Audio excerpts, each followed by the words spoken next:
ጤና ይስጥልኝ የተከበራችሁ የኢትዮ ማርክ ተከታታዮች፣ ዛሬ መጋቢት 10 ቀን 2018 ዓ.ም በመላው ኢትዮጵያ እጅግ አሳሳቢና አሳዛኝ ሆኖ የቀጠለውን የነዳጅ እጥረት፣ የዋጋ ንረትና ተያያዥ ማህበራዊ ቀውሶችን ይዘንላችሁ ቀርበናል።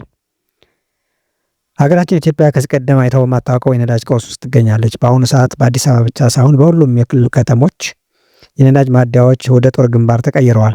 ዜጎች ሌሊቱን በብርድ ቀኑን በፀሐይ በሰልፍ እያሳለፉ ነው። ይህ ቀውስ የመጣው በድንገት ሳይሆን በዓለም አቀፍ ፖለቲካዊ ውጥረትና በአገር ውስጥ ባሉ የአቅርቦት ሰንሰለት መበጠስ ምክንያት ነው።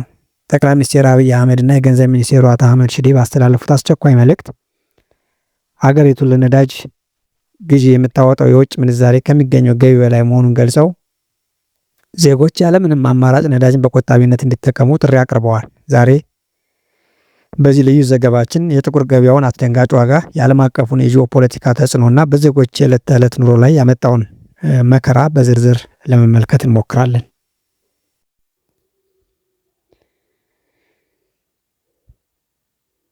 ወደ ዝርዝር መረጃው ስንገባ ይህ የነዳጅ እጥረት ሀገራዊ ብቻ ሳይሆን ዓለም አቀፋዊ መነሻ አለው። በመካከለኛው ምስራቅ የተቀሰቀሰው ጦርነት አድማሱን በማስፋቱ ለዓለም የነዳጅ አቅርቦት ቁልፍ የሆነው የሆርሙዝ ባህረ ሰላጤ በከፊል መዘጋቱ ተሰምቷል። ይህ ባህረ ሰላጤ በየቀኑ ከ20 ሚሊዮን በርሜል በላይ ድፍድፍ ነዳጅ የሚተላለፍበት መስመር ነው።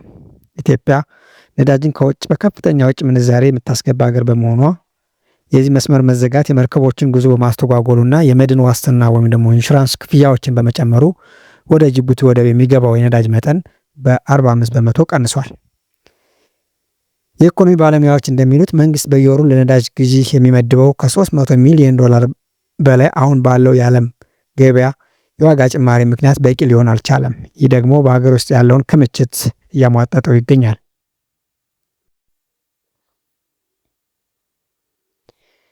በአሁኑ ሰዓት በአዲስ አበባ ከተማ እንደ ቃሊቲ፣ መገናኛ፣ ፒያሳና አውቶቡስ ተራ ባሉ አካባቢዎች የሚገኙ የነዳጅ ማደያዎች ከ1 ኪሎ ሜትር በላይ የሚረዝሙ የተሽከርካሪ ሰልፎች ይታዩባቸዋል። አሽከርካሪዎች 1 ሊትር ቤንዚን ለማግኘት ከ5 እስከ 10 ሰዓታት አንዳንዴም 2 ቀናት በሰልፍ ለማሳለፍ ተገደዋል። በመቀሌ፣ በባህር ዳር፣ በጅማ፣ በሐዋሳና በድሬዳዋ ከተሞች ደግሞ ችግሩ ይበልጥ የከፋ ነው። በእነዚህ ከተሞች ነዳጅ ጨርሶ የጠፋባቸው ማደያዎች ቁጥር በመጨመሩ የትራንስፖርት አገልግሎት ቆሟል ማለት ይቻላል።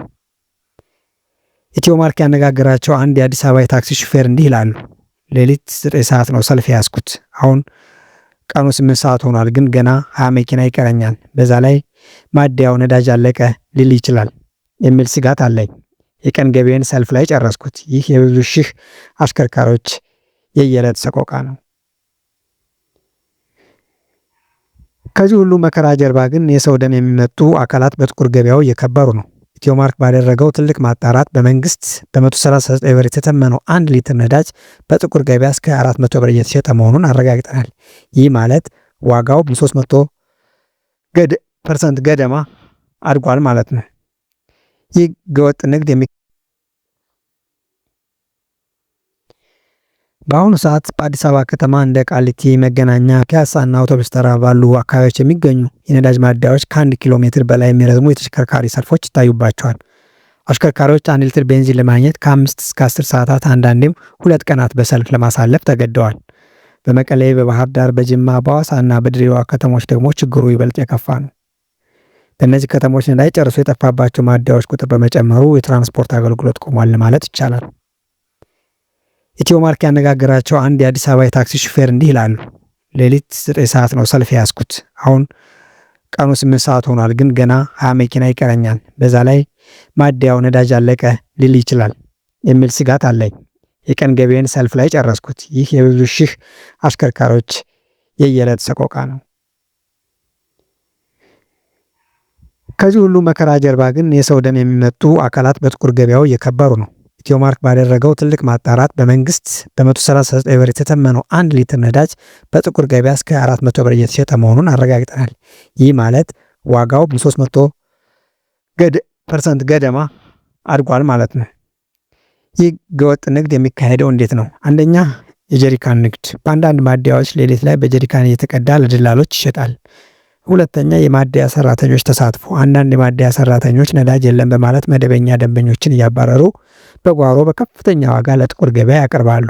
ሶስተኛ፣ የመኪና ታንከር በማሻሻል አንዳንድ አሽከርካሪዎች የታንከራቸውን መጠን በማስፋት ሰልፍ ይዘው የቀዱትን ነዳጅ መልሰው በጥቁር ገበያ ይሸጣሉ። ይህ ሁኔታ በተለይ ለምርትና ለትራንስፖርት ዘርፉ ትልቅ ስጋት ሆኗል። መንግስት በእነዚህ ህገወጥ አካላት ላይ ጥብቅ ቁጥጥርና እርምጃ እንደሚወስድ ቢዝትም በተግባር ግን በጥቁር ገበያ የሚሸጠው ነዳጅ መጠን ከቀን ወደ ቀን እየጨመረ ይገኛል። የነዳጅ ቀውሱ በነዳጅ ብቻ አያበቃም። የትራንስፖርት ዋጋ መናር በቀጥታ ወደ ምግብ ሸቀጦች ዋጋ ተሸጋግሯል።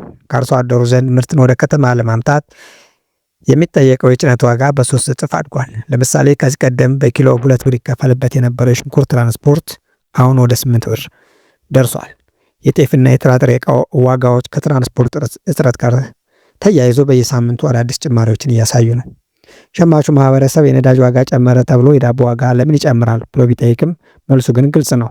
ዳቦውን የሚጋግረው ፍርኖ፣ ዱቄቱን የሚያመጣው መኪና ሁሉም በነዳጅ የተሳሰሩ ናቸው። ይህ ደግሞ ዝቅተኛ ገቢ ያለውን የህብረተሰብ ክፍል ለከፋ ረሃብና መከራ እያጋለጠው ይገኛል። ይህ የነዳጅ ቀውስ አፋጣኝ መፍትሄ የሚሻ ጉዳይ ነው። መንግስት የነዳጅ ግዥን ለማሳለጥ አማራጭ የወደብ በሮችን ከመፈለግ ባለፈ የውስጥ ስርጭት ስርዓቱን በቴክኖሎጂ ወይም ደግሞ ዲጂታል ትራኪንግ መቆጣጠር ይኖርበታል።